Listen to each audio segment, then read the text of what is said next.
if Apple's ES2 filter, which can be seen in the middle here, is true to what it says it's capable of doing in regards to the various filters. We have a low pass, high pass, peak, band rejection, and band pass.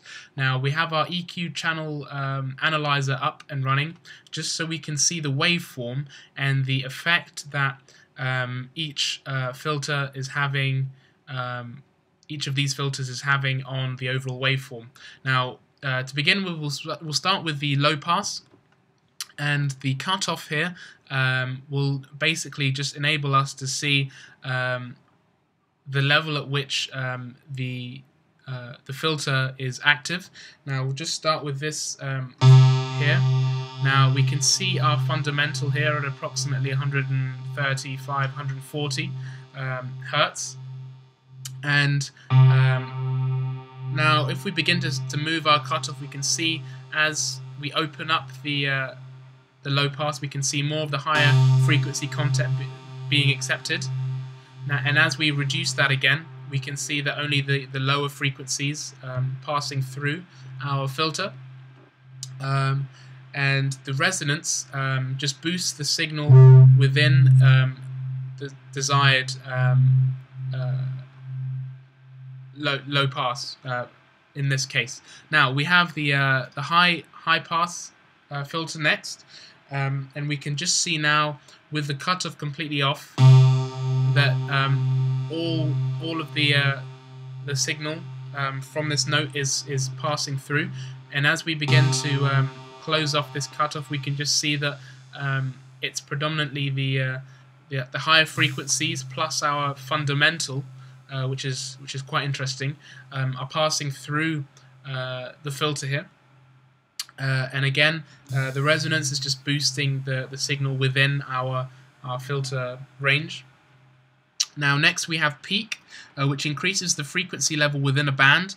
Now as we move our cutoff, we are essentially controlling the band of frequencies, and the resonance also has a new job of determining the quality factor or the width of the frequency spectrum being affected.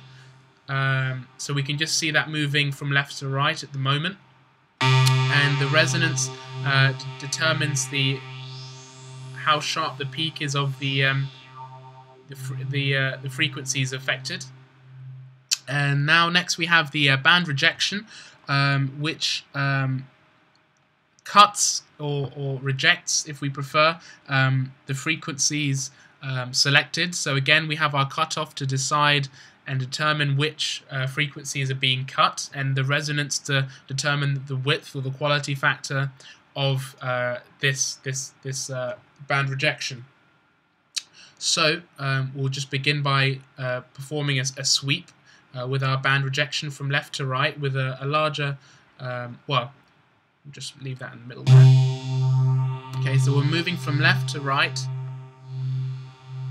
and we can see where these frequencies are being rejected. At the moment we can just see it just about here-ish, moving along there, yep. And now as we increase the resonance, we can see less of an impact as it is swept across the spectrum at a larger width, and with the resonance lower there, we can see it much more clearly in regards to the frequencies being rejected. Now finally on filter 1 we have the band pass, which only allows the selected frequency to pass through, and again the resonance determines the quality factor or the width.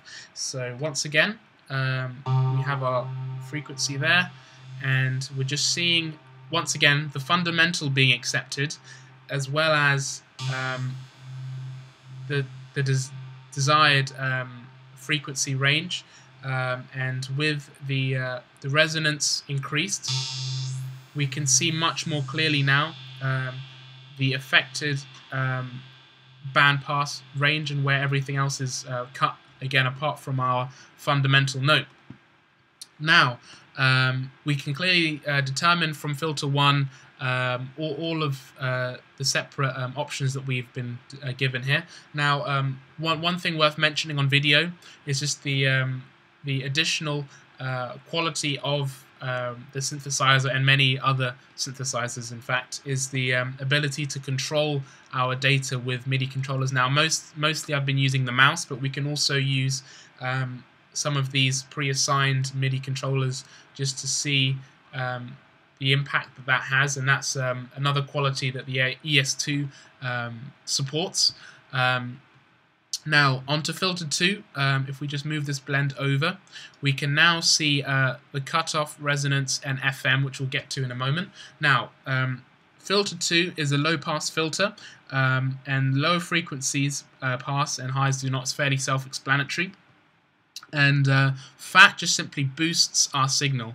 Now, we have 12, 18, and 24 decibels, and these are decibels per octave cut. Now, if we just begin with 12, we'll just see that, and we'll move our cutoff just to see what is affected here.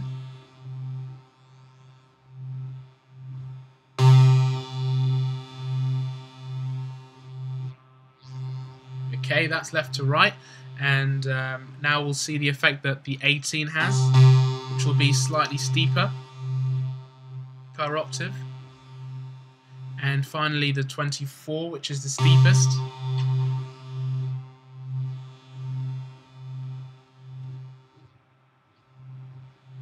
Now we can see the movement and the decibels per octave cut are a lot less distinctive than some of the filters that we have in our first filter, but we can hear and see the trend that is happening as a result of the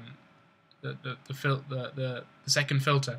Now, FM stands for frequency modulation, which is actually a feature of an additive synthesizer, which is built into this subtractive synthesizer. Now, within Oscillator 1, as previously mentioned in this essay article, is the fact that Oscillator 1 does contain a frequency modulator. Now, this looks at this Oscillator 1, and it will use this signal to determine the cutoff parameter for filter 2. So we can just see now quickly the effect that affecting this frequency modulator has on the sound and the waveform.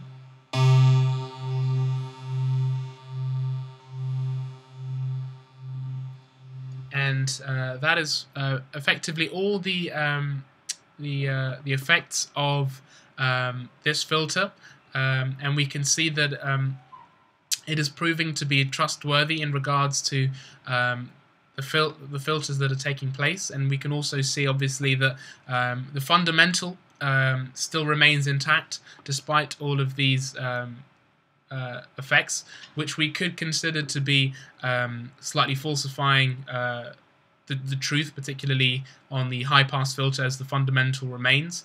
Perhaps it gives it more depth to the tone, but at the same time we can still clearly see that this fundamental note with our filter high, if we just move that blend back, we can still see that to be a slightly underlying factor here, which will affect the overall sound of our output.